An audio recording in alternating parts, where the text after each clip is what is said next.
I'm going to talk about final thoughts on the Tau Codex, as well as the Tidewall Shield that's out there.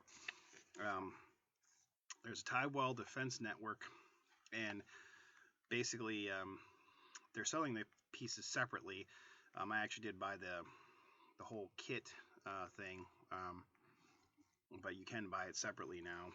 And the Tidewall Defense Network has 4 Tidewall Shield lines and 1 Tidewall gun ring, or 1 Tidewall drone port. Now, the Tidewall gun fort is 255 points, and that's 3 Tidewall gun rigs. And when setting up the Tidewall gun fort, each Tidewall gun rig must be placed within 6 inches of the formation's other 2 gun rigs. If you wish to move the gun fort, then it must finish the move in the same configuration it started.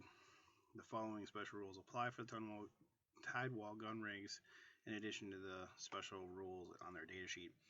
Once per turn, a model firing a railgun from the Tidewall gun fort may make a coordinated strike. If they does so, all the railguns from the gun fort fire at the same target using the model's ballistic skill and may not be fired separately in the same shooting phase.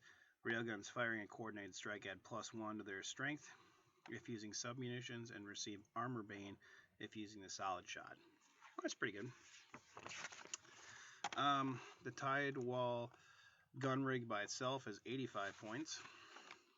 That's 3 of them. It's just the defense platform and the gun battery. The defense platform is battlefield debris defense line, and attached gun is battlefield debris gun emplacement. The gun battery is twin-link railgun that can fire solid shot and submunitions. Reroll to hit rolls of 1 for shooting attacks made by models with the Tau Empire faction that are on the Tidewall gun ring.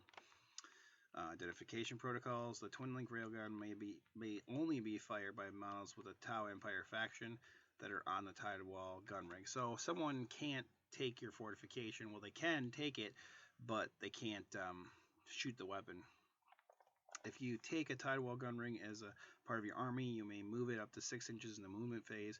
It cannot move if there are any enemy models on it, and may only carry friendly models if all members of their unit on the Tidewall gun are on the Tidewall gun wall rig. Models carried with it are treated as being stationary for the purposes of firing weapons. This includes the Tidewall gun ring's railgun, but cannot move themselves in the same phase. Tidewall gun rigs can only move over open ground and cannot move within 1 inch of enemy models. So that's a gun rig. The Tidewall drone port, which is 60 points, is battlefield debris. Tidewall drone port has 4 drones chosen in any combination, either gun drone, marker drone, or shield drone.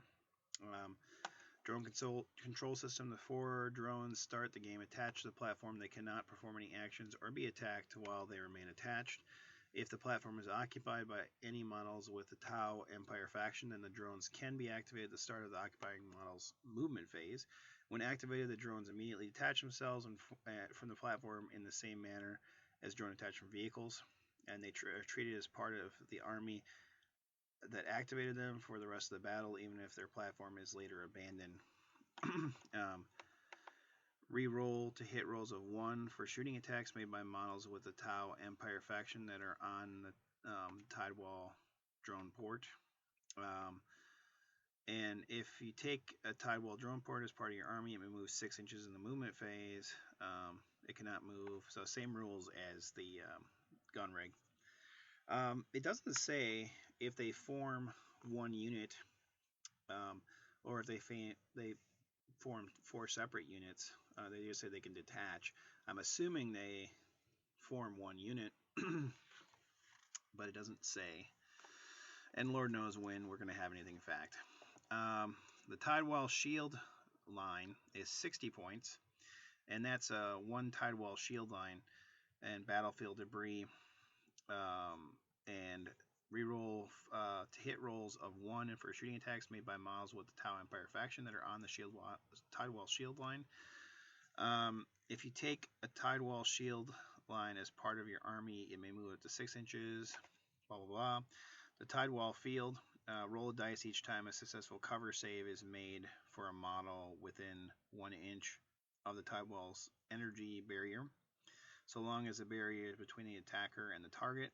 On a roll of a 6, the unit suffers 1 randomly allocated wound or glancing hit resolved at the same AP as the attacking weapon. So the funny thing about this is let's say, this is just kind of weird, but let's just pick, for example, let's say a Land Raider is shooting at them, and let's say it's shooting bolters at them, and it happens to roll a 6 on that. The opponent rolls 6 on the cover save, so it basically that bolter bounces back and causes a glancing hit on that Land Raider, which is kind of weird and funny, but it is what it is. I don't see in here what the cover save is for.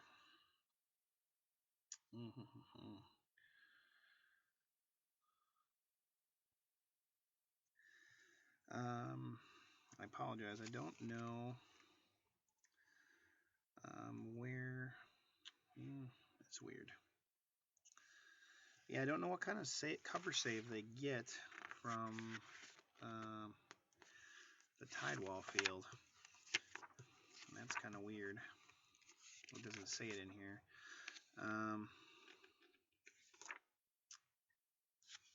Weird. Yeah, I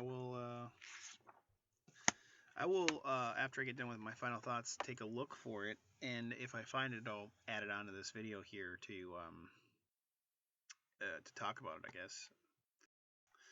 So, sorry, I did check the rules, and I checked in the little packet that came in the box of the set of the Tide Shield Wall set, and it does not say what kind of save they get from the Shield Wall.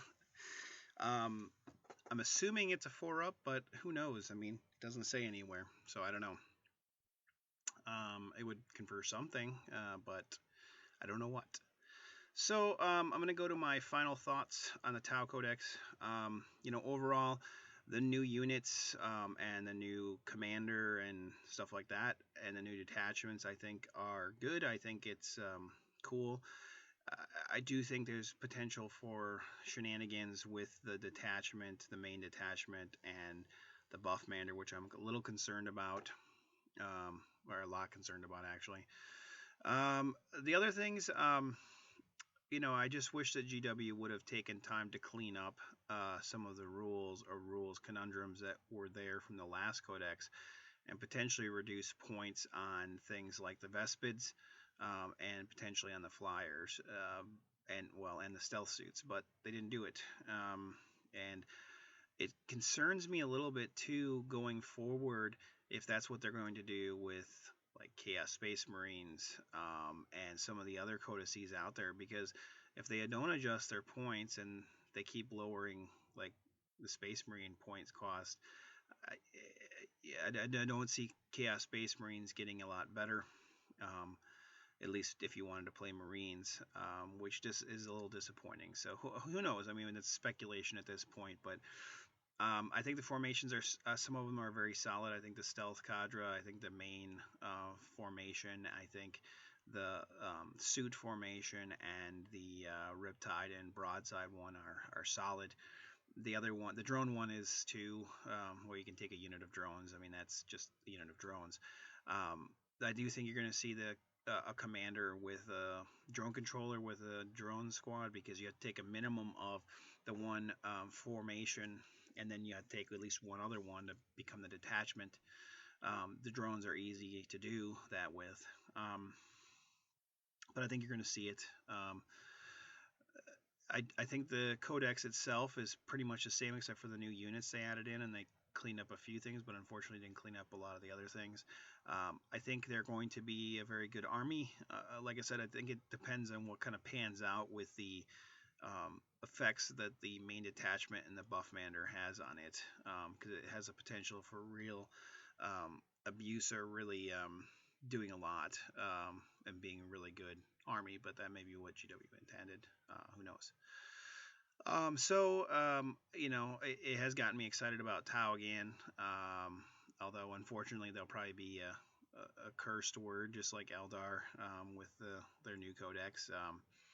But fear not. If you're players of them, just play them and explain the rules ahead of time, and let them know ahead of time before you play. So hopefully there's no, people are fine playing them. I mean, I think in this day and age, there's so many ways to run things, so many formations, so many detachments.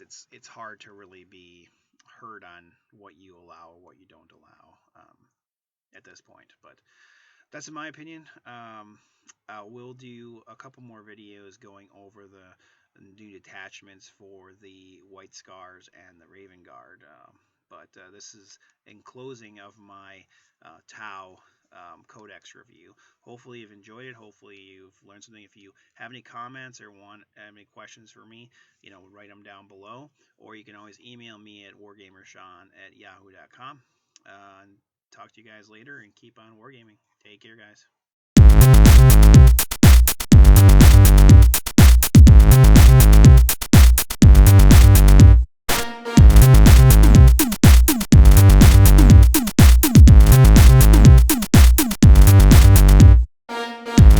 Goodbye. Goodbye. Goodbye. Goodbye. Goodbye. Bye-bye. Goodbye. See ya. Bye for now. Bye for now. Goodbye. I like bottoms.